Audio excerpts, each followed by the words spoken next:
একদিন তুমি থাকবে না। তোমার ঘর থাকবে, তোমার বিছানা থাকবে, তোমার ফোনে নোটিফিকেশন আসবে, কিন্তু তুমি থাকবে না। মৃত্যু এমন এক সত্য যাকে কেউ অস্বীকার করতে পারে না। আজ তুমি শুনতে যাচ্ছ এক বাস্তব মানুষের শেষ 7 দিনের গল্প, এক মানুষের রূহ আলাদা হওয়ার মুহূর্ত, এক মানুষের সত্যের পথে যাত্রা। নতুন যারা দেখছেন, সাবস্ক্রাইব করে পাশে থাকুন, কারণ হক মানে সত্য, আর সত্য কখনো লুকিয়ে থাকে না।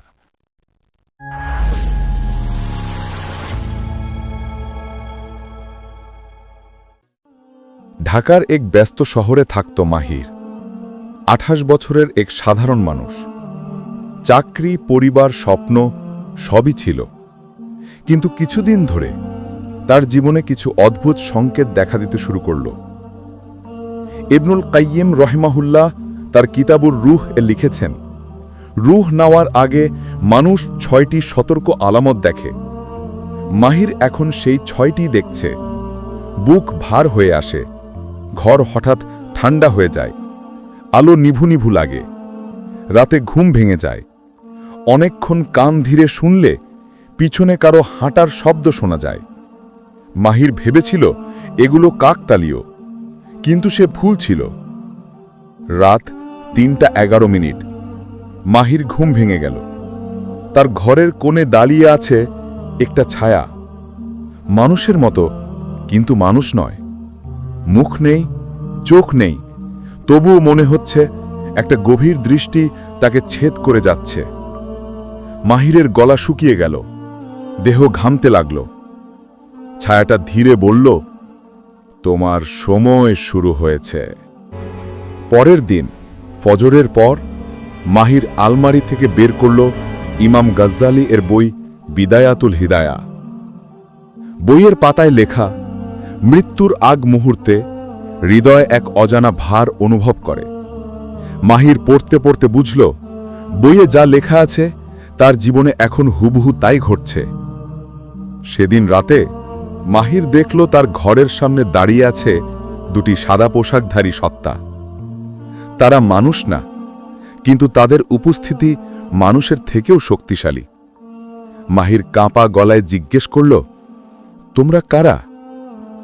এক সত্তা বলল, আমরা শুধু দেখতে এসেছি, কারণ তোমার সত্য আর লুকিয়ে থাকবে না। ইবনুল কাইয়িম রাহিমাহুল্লাহ বলেন, রূহ নেওয়ার 7 দিন আগে ফেরেশতারা তাকে দূর থেকে দেখে। সেই 7 দিনের প্রতিটি আলামত মাহির এক এক করে দেখতে লাগল। ঘর ঠান্ডা হয়ে যায়, নেওয়া বাতাস ভারী হয়ে যায়, পিছনে কারো উপস্থিতি টের পাওয়া যায়। হঠাৎ হঠাৎ বুক ধরফরিয়ে ওঠে, আধার যেন অন্ধকার হয়ে ওঠে। মাহির বুঝলেও মেনে নিতে পারছিল না। মাহির বুকে চাপ অনুভব করল, নিঃশ্বাস যেন আটকে আসছে, চোখের সামনে সব সাদা হয়ে যাচ্ছে। মনে হচ্ছে শরীরের ভেতর থেকে কিছু একটা বের হতে চাইছে, যেন রূহ আলাদা হচ্ছে। মাহির দেখল তার শরীর বিছানায় পড়ে আছে, আর সে দাঁড়িয়ে আছে শরীরের বাইরে। সে হাঁপাতে হাঁপাতে বলল, আমি কি মারা গেছি? ফেরেশতারা বলল, শরীরটা মরে গেছে, তুমি এখনো বেঁচে আছো, তুমি এখন রূহ। তখন সে এক অদ্ভুত অন্ধকার পথের ভেতর দিয়ে এগোচ্ছিল। বাতাস নেই, শব্দ নেই, আলো নেই, শুধু এক অদ্ভুত চাপা ভয়। এটাই বারজাক, দুনিয়া ও আখেরাতের মাঝের দরজা। কবরের ভেতর 2 ফেরেশতা দাঁড়িয়ে। তারা বলল, রব্বুকা, তোমার রবকে? মান দীনুকা, তোমাদের দিন কি? নবিয়ুকা, তোমাদের কাছে যিনি পাঠানো হলেন তিনি কে? মাহির কাঁদতে লাগল, আমি জানতাম, কিন্তু মানিনি। ফেরেশতারা বলল, সত্যকে জানা আর মানা এক জিনিস নয়। কবরের দেয়াল ভেঙে 2টি পথ খুলে গেল, একটি আলো, একটি আগুন। ফেরেশতারা বলল, এই 2 পথই হক, যেদিকে চলতে চেয়েছিলে এই তোমার পরিণতি। মাহির শেষ পর্যন্ত বুঝল, দুনিয়ার সব মুখোশের আড়ালে একটাই জিনিস থাকে, আর সত্য কখনো লুকিয়ে থাকে না।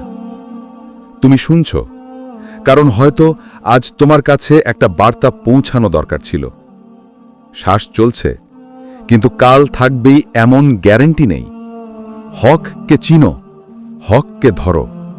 এর বাইরে আর কিছুই তোমাকে বাঁচাতে পারবে না।